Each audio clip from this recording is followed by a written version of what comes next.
Rep. Weiss, please explain the bill. Yep. Thank you, Madam Chair. Thank you, committee. So I learned a lot about this bill this morning, and I just signed on as a co-author because it's awesome. House File 4123 provides an opportunity for our state to make a one-time investment in an exciting and meaningful event. In the summer of 2026, Minnesota will be hosting the 2026 Special Olympics USA Games. The mission of this event is to, quote, create an inclusive event that celebrates ability, delivers the highest quality experiences for all who participate, and leaves a legacy of positive change in Minnesota, unquote. The event is projected to be one of the largest sporting events in 2026 over the course of a week-long program. It will consist of 17 Olympic-type team and individual sports and is projected to attract nearly 100,000 individuals between athletes, fans, and volunteers. This event is an important and unique opportunity for Minnesota to elevate an event focused on the disability community, a critical but at times overlooked part of the inclusion and diversity efforts of our state. Additionally, the event is anticipated to have a significant economic impact here in the Twin Cities, nearly $75 million. House File 4123 seeks $4 million one-time funding for the 2026 Special Olympics USA Games, and I ask you to join me in advocating for our state's support for this important event. And I'm now going to turn it over to my two testifiers who will speak briefly about the event and the impact of the state investment. Welcome to the committee. Please introduce yourself for the record and proceed. Thank you, Madam Chair and members of the committee. Thank you for the opportunity to be here and for the consideration of our bill. And Senator Feist, thank you. Representative, sorry. Thank you for stepping in and for your support. My goodness. I'm Christy Sobran. I'm the CEO for the 2026 USA Special Olympics Games that, as you said, will be here in June of that year. The most important thing that I would like you to take away is that while the Games will be anchored in sporting activity, we're really hosting a humanitarian event. The Special Olympics mission is to improve the lives of people with intellectual disability, and it does so with a focus both on and off the field. On the field, we'll host 18 sporting competitions that week, but off the field, 3 priorities will be advanced. The first is health and wellness. Healthy Athletes is a Special Olympics program that is focused on addressing challenges that people with intellectual disability have in getting access to health services. So accordingly, free health screenings will take place during the week of the Games. The second priority is advancing inclusion in youth. We want inclusion to be a focus at the earliest ages possible. So our efforts will include Young Athlete Program, which unifies children with and without intellectual disability from the ages of 2 to 7. And also it'll include Champion Schools event. Our Champion Schools in Minnesota are those that have programs that have unified sports within the schools and are very focused on social inclusion. We've got about 300 in the state of Minnesota, and we'd ultimately like all of them to be Champion Schools. So that'll be a priority that we're pushing with the platform that we have. And finally, and very importantly, our third priority is on athlete employment. Only 18.5% of people with intellectual disability are employed to the level of their ability. We want to see the inclusivity of sport move into the workforce. So our priority in this space is to include a unified work fair that gives both athletes and corporations the tools to address these statistics of under and unemployment. The event, as you said, is generated or expected to generate an economic impact of over $75 million if, like we are the beneficiary of previous USA Games before us. More so, however, we're looking to address an underserved community. Funding is particularly important for us to enable these off-the-field elements that I spoke of. So we're keen to bring Minnesota together with the platform we have in front of us and really leave a lasting legacy of inclusion in the state. Thank you. And Madam Chair, at this time, I'd like to invite Abby Hirsch, an athlete from Special Olympics Minnesota, to say a few words on behalf of our athletes. Welcome to the committee. Please introduce yourself and proceed.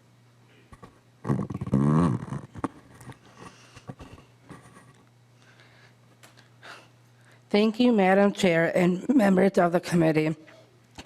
My name is Abby Hirsch, and I am an athlete with Special Olympics Minnesota.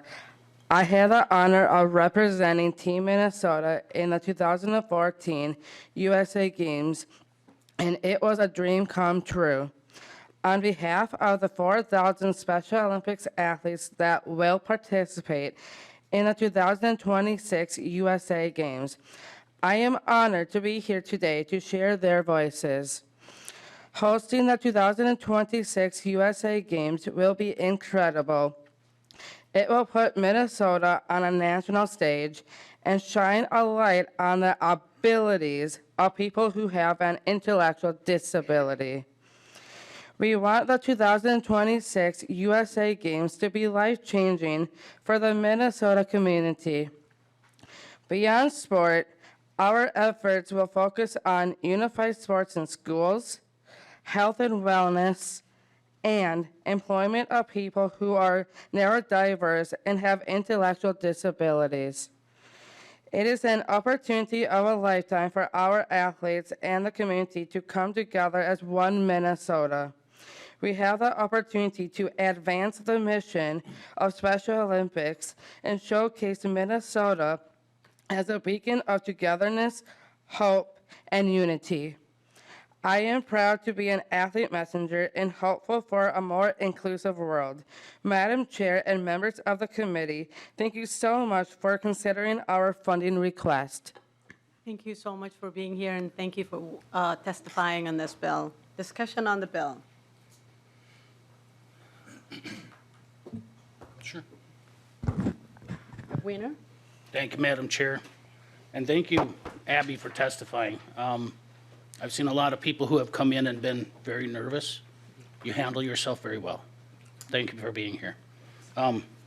With that being said, I have a couple questions. The bill itself is stated as providing food and lodging for the athletes.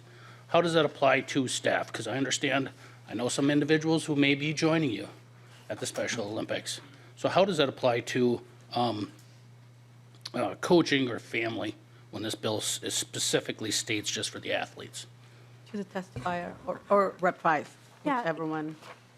If I can just preliminarily answer, we were looking at that language as well and thinking that it's going to be laid over today and we might want to hone that language, but I'll let the actual expert talk about the vision for this funding. Go ahead. Madam Chair. Yes, thank you for your question. We expect that about 90% of the funds raised for the USA Games will come via corporate partnerships and private donations. And if you think about maybe the Maslow's hierarchy, if you will, of the Games, food and housing of athlete and all that we expect will be taken care of with line of sight that we have to that. It's really, as I said, these dimensions off the field that we come here today and graciously ask for consideration of the bill. It is to advance employment. It is to advance these things that help the athletes, help the families, help broader Minnesota with the opportunity that we have to host here. Rep. Weiner, do you have a follow-up? Yeah, and I guess that was my concern is when we have language that's so specific to food and housing, because I understand the other expenses that come along with a family or staff to go with that, and that was really my concern because I think we all want this to be a great activity for all involved, but if there's financial constraints for those family members, then that kind of puts a hamper on some of that. So I just wanted to clarify. Thank you. Any other discussion? Oh, Lead Cosney. Thank you, Madam Chair. And Ms. Hirsch, you did a great job. Thank you for joining us today, and you're a great ambassador. My question, just kind of, again, similar to the previous bill, the constraints of the targets of this committee and the legislature in general. I know we did a $5,000 allocation to the Bloomington's possible World's Fair for a bid that was not received. Million. Yeah, what did I say, 5,000? Yeah. I'm sorry, yeah, 5 million. Yeah. So I'm wondering if those unused funds could be apportioned to reallocate here, looking at the targets. I know that there's other people looking at those funds that were previously dedicated to this committee work. I would suggest, and maybe, let me know if you need support on that, but if that's an avenue that the chair and the committee wants to go to, I would look at that. And good to hear that 90% of the fundraising is coming from other sources, private corporate sources, and I think that's wholly appropriate if the state is able to do some from an economic development and incentive. I don't really oppose that.